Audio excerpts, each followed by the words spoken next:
Hayya assalamualaikum warahmatullahi wabarakatuh. Jirra jirtu ilmaan Oromoo hundi keessan iyyuu harka fuunee akka mana keessanii fayyaada. Bakka jiraatan isiniin jedha. Namoonni viidiyoo sana akkamitti waraabdan jettanii na gaafatan baay'een keessan jirtu. Akkaataa viidiyoo sana itti waraabbattan isin garsiisaa na wajjin turaa yuutuubii kiyyaadha tiktookii jala jirti tiktookii jala profaayilii gattuu qaati achi jalaan seenaa ilaalaan isin jedha subskiraayib leena tolchaadha. Viidiyoo kana hojjechuudhaaf appilikeeshinii sadii yookaan afur isin barbaachisa. Namoota carqii magariisa yoo qabaattan carqii magariisa mana keessaa qabaattan if duubaan jechuudha akka baagiraawundii carqii magariisa saniif biraanni keessanii if duubaan keessanii yoo isin qabaattan appilikeeshinii sadii isin gahaa yoo isin qabaanne appilikeeshinii afur ni isin barbaachisan isinidha. Jalqaba irratti appilikeeshinoota afur jalqaba kunoo kaayimastarii kana jechuudha. Kaayimastarii kana gabbuufattanii lammaffaa irratti kaapkaat kan jiru kanallee isa kanallee pilaastorii keessumaa gabbuufattanii jechuudha. Ammas isa itti aanu kana jechuudha. Roon baagiraawundi kan jiru kana jechuudha. Suuraa kan namarra baagiraawundi suuraa keessanii kan irraa dhiqu kana jechuudha. Isaan kana sadeenii fi isa kanallee gabbuufattanii isiniin jedha. Isa kanallee gabbuufattanii appilikeeshinoota kana afran gabbuufadhaa isiniin jedha. Achi booda isa gabbuufattanii booda lama amma isin barsiisaa lama booda irratti isin barsiisaa kaapkaatii fi kaayimastarii isin garsiisa jechuudha. Amma kottaan afaan turaa jalqabatti kaapkaataa seenu jechuudha. Viidiyoo jalatti kanuma lamaan isin barbaachisaa jira. Amma gara viidiyoochaatti adeemna. Bakka viidiyoo waraabbattanii qabdan seentanii achi booda aadatti gootan jechuudha. Viidiyoo qafoo kaameraa jawaa keessaniitiin waraabbatanii booda jalqaba viidiyoo keessan akkatti waraabbatan jechuudha. Jalqaba bakka duwwaa kana dhiisaa bakka duwwaan kun isin fayyada jechuudha. Amma kunoo bakka iddoo qulqulluu tanan dhiisee jira. Eega isin itti gabbee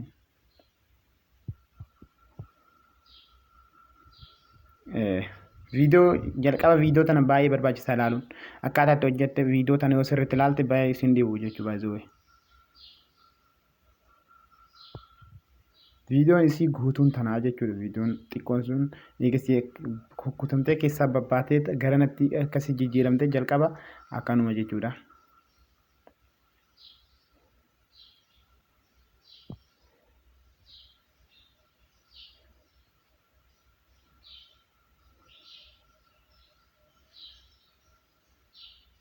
Akka kaameraa jawala keessanii jalatti mul'anii raachi siksitan jechuudha. Carqii raachi siksitanii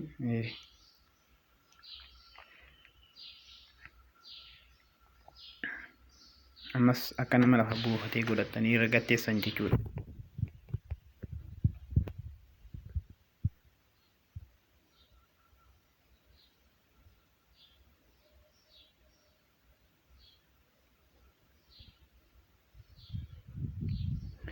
Amma manuma keessa teessanii jechuudha. Bakkuma teessanii sanumatti akka waan waa ilaalaa jirutti nama ilaalaa jirutti harka keessan akkasumatti achi ilaaltan jechuudha. Isin garas lallaaltanii daawwachuu jira jechuudha. Bakka daawwannaa deemuu jira. Bilbilaan fudhatu ka'e.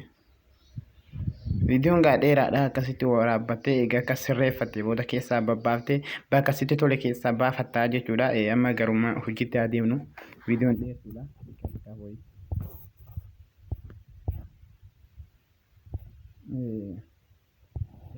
Bakka duwwaa tanaa asii tana dheertuudha. Viidiyoo hagana barbaachisu qofa.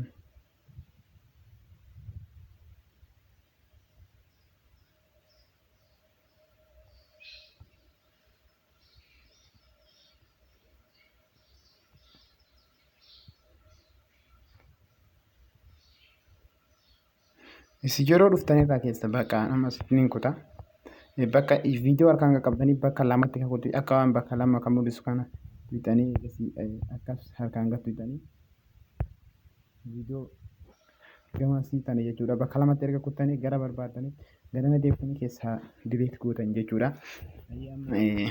Jalqabuufi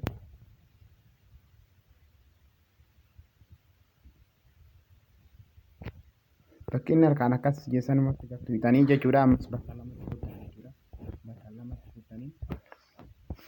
booda amma sirriitti ilaalaa ta'a. Namoonni waan baay'ee nama rakkisa miti.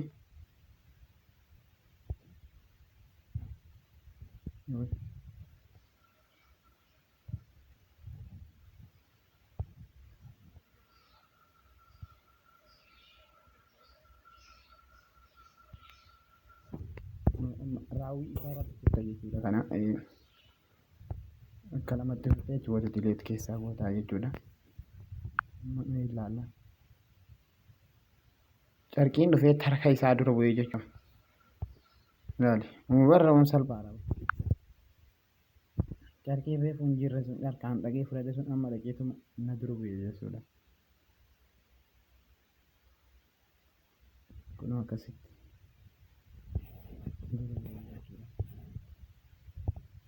Guna addaan fagaatetti akkana seensita.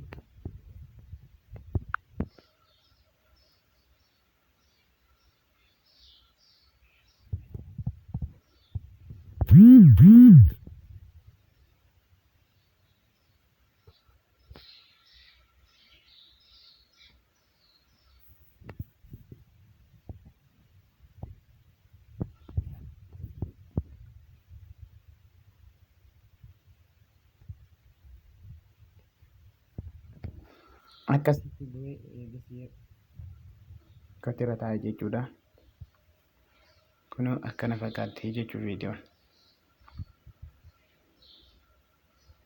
Isin amma maal gootanii tagamanaa tana ni dhiiftan jechuudha. Tagamanaa tana booda itti deebitanii eessarraa keessaa murtanii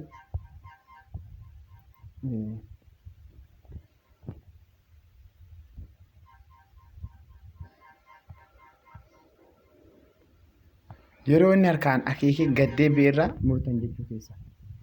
Kunoo asitti baaftanii bakka lama kuttanii gamana dabarsanii keessaa godhan jechuudha. Booda kunis bakka kana kuttanii keessaa baasu. Fakkaata jechuudha. Beeksisa irratti fidataa isuma irratti fidataa jechuudha. Amma viidiyoo haa ilaallu.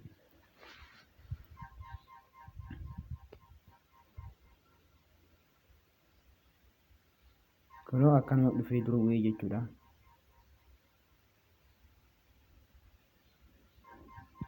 Hangana jechuudha amma viidiyoon jalqabni kana fakkaata. Achi booda isin bakka xiyyooltee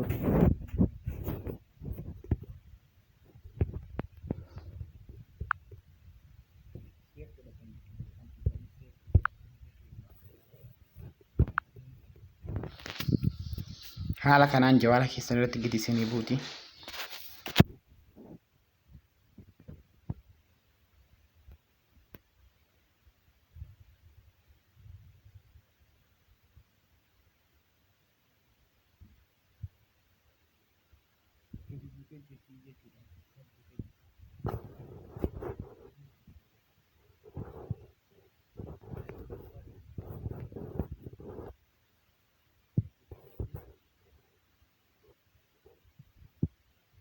Amma asumaaf keessaan baane jechuudha.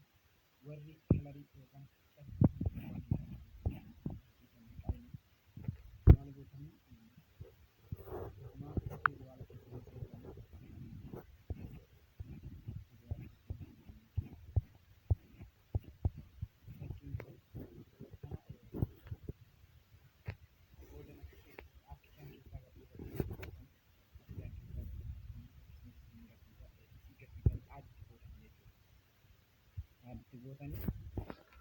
Ciboota kakaaf kaatee jiru kana beeksisa isaanii irratti illee goota.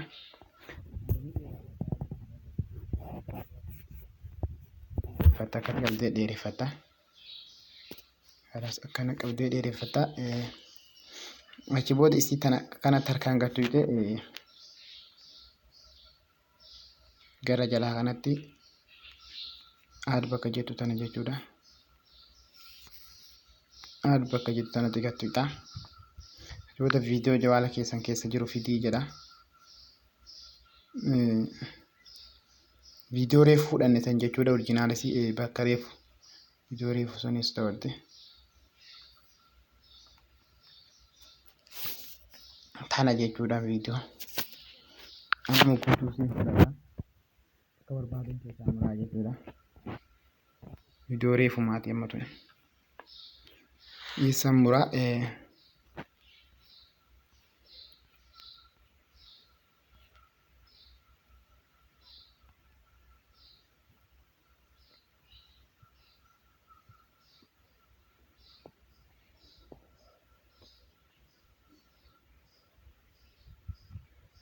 asitti muraa jechuudha. Bakka inni harkaan dhageessanittiin bakka lamatti muree gara kanatti dileet keessaa godhee kanammoo harkaan qaqqabee gara sitti achi deeffadha jechuudha. Harkaan qaqqabeen taa'een gara kalaariitti achi deeffadha jechuudha.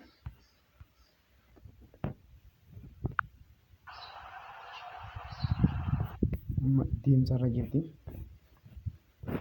Jiboota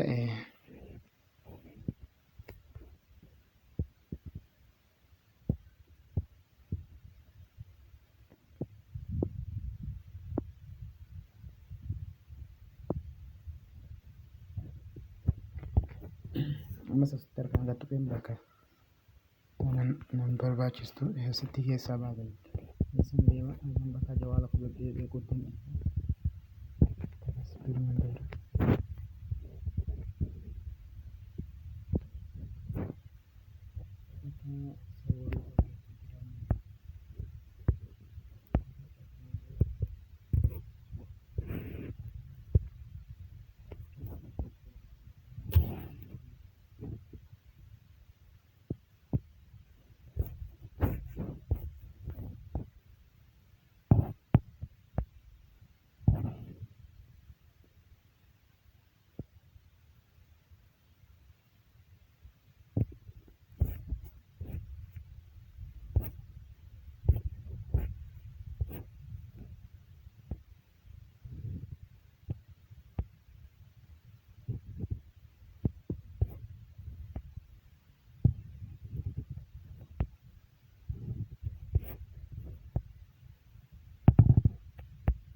keessaa barbaade keessaa murideen jira jechuudha. Amma baakgiraawundii duubaa kana qayyaruuf beekama. Baakgiraawundii duuba jiru kana jechuudha. Mana keessa jira gara akka manni kun hin mul'anne jechuudha. Karaa magariisa kanatti qayyaruuf. Waan baay'ee salphaadha bara.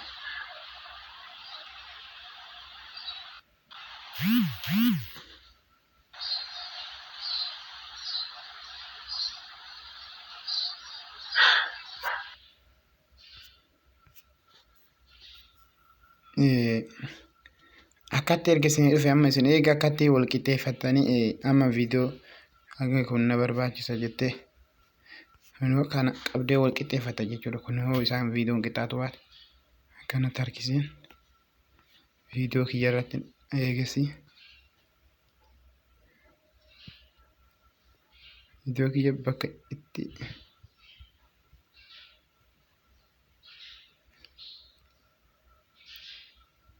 asitti dhaaba jechuudha. Amma viidiyoo kiyya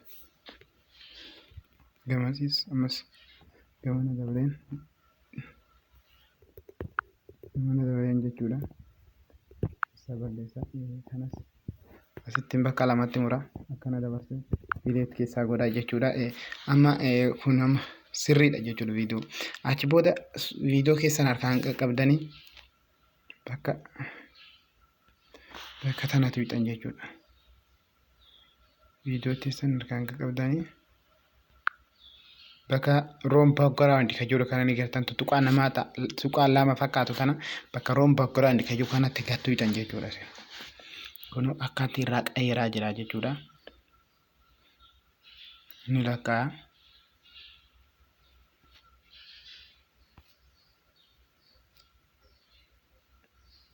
Akkatti irraa qayyartan jechuudha. Duuba keessan akkatti irraa qayyartanii.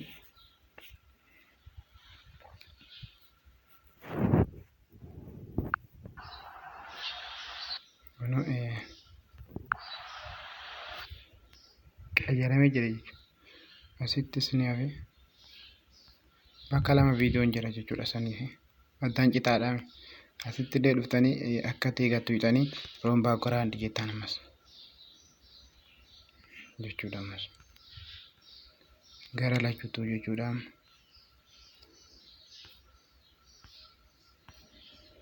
Background duuba keenyaa kana qayyarree jirra jechuudha. Background kana qayyarree jirra.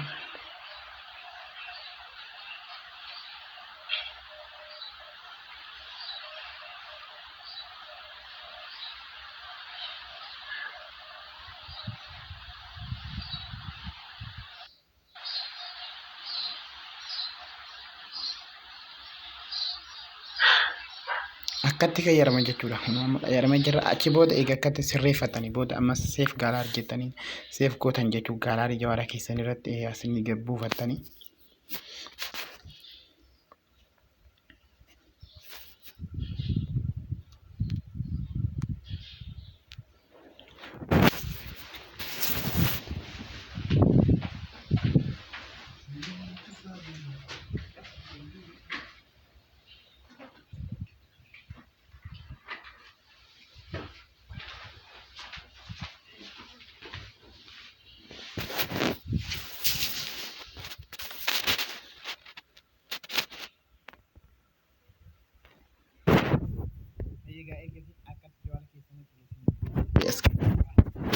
As keessaa okkee qabatanii garaa qabatanii baatan jechuudha.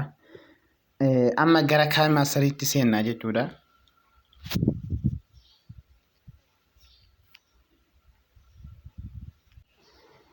Haalee gara kaan maasarii yaada barru.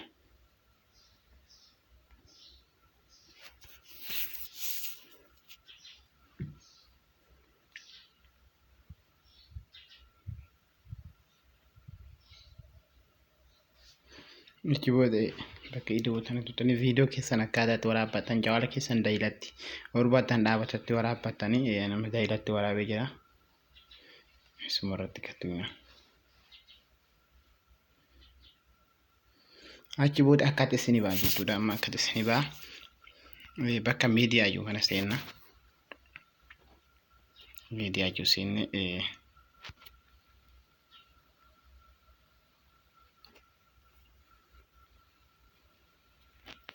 kamera iyyuu kana biraa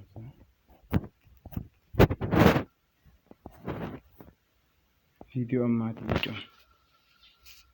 Jalqabata kutanne tana gadi as baafanna jechuudha.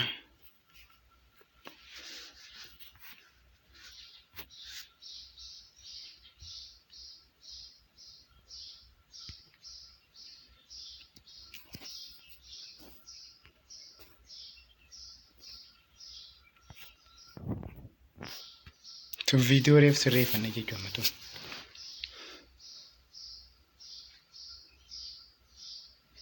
Kana viidiyoo reefuuti jechuudha. Isin akkanumatti amma viidiyoo tana oriijinaalisi gad bakka oriijinaalisi jirtu dha jechuudha malee. Oriijinaalisi. Oriijinaalisi suuraa xiqqoo irraa kaaftan jechuudha. Akka suuraan isin yaa'u jechuudha.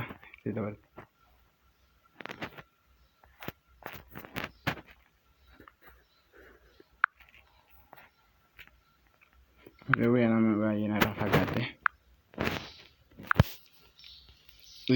Suuraan inni kun kareef bakka viidiyoo sanitti hambifatan jechuudha. Gana bakka teessan san jalqaba irraa haadhasan haga kana hambifatanii. Achi booda yeroo inni akkas harkaan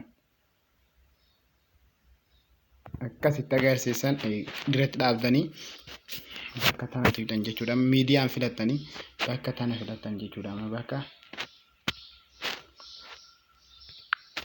tana filatan jechuudha. Ni galee bakka tana filatanii jechumaan kan miidiyaa agarsiisanii.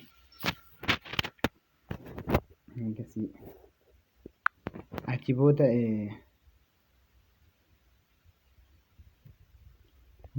amma osoo garasitti hin deemne jechuudha. Bakki inni harkaan akkana jedhee eegasii bakki inni harkaan akkana jedhee taayitan harka gaddeeffate jechuudha.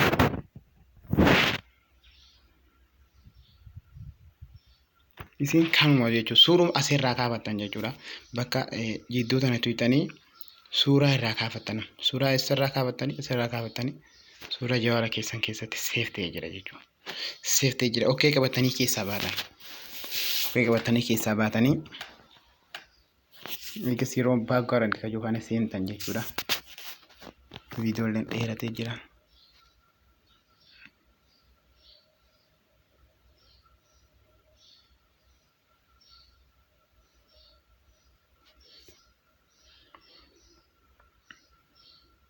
Gaalaarii filattanii booda isa kanatti gad fixan jechuudha. Amma isa kaawwattan kana. Kunoo akkatti isin dhiqee baasee jira jechuudha suuraa keessanii. Kun kan ittiin suuraa dhiqatan asumaan baradaadha.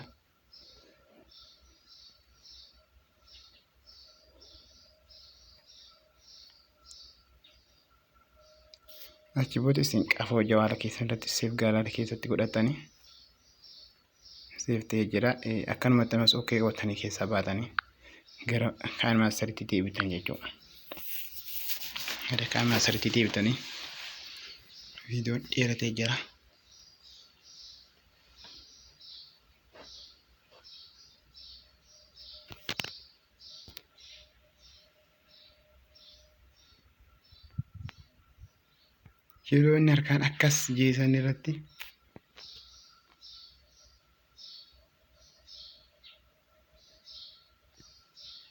Yeroo inni harkaan akkas jeesan irratti jechuudha. Akkas gad fixanii suuraa keessan kan amma dhiqame kana fidattan jechuudha.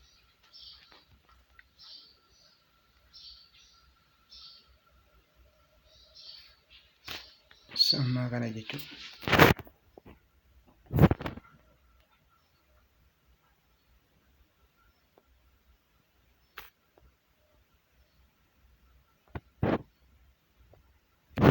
Wal qixxeessitan jechuudha. Yeroo inni harkaa akeekee irraa ba'e ol jalaan harkaadha jira.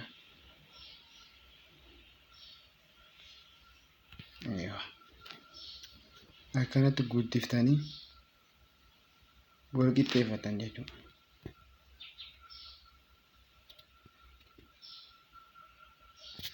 Guddiftanii wal qixxeeffatanii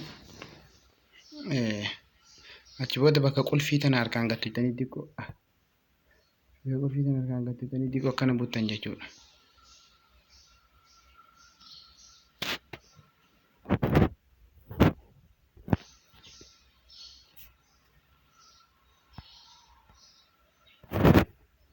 Suuraa keessan fuutanii akkana baaftanii jechuudha. Akkana harkaan achi baastan. Achi booda qoymeetti bannee ilaalla.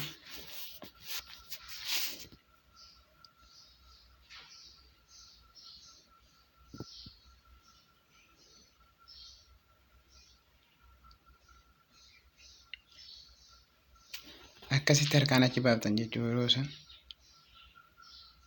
harkaan akkasitti achi baaftan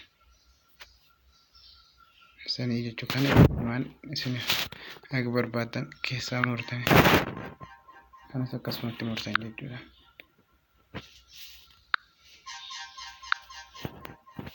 Akkanumatti murtanii seef gootanii viidiyoo kaan irratti isin deebisa jechuudha. Bakka hafe viidiyoo lammaffaa illee ilaaltanii hin guddatee jira waan ta'eef. Booda seef godhatan jechuudha.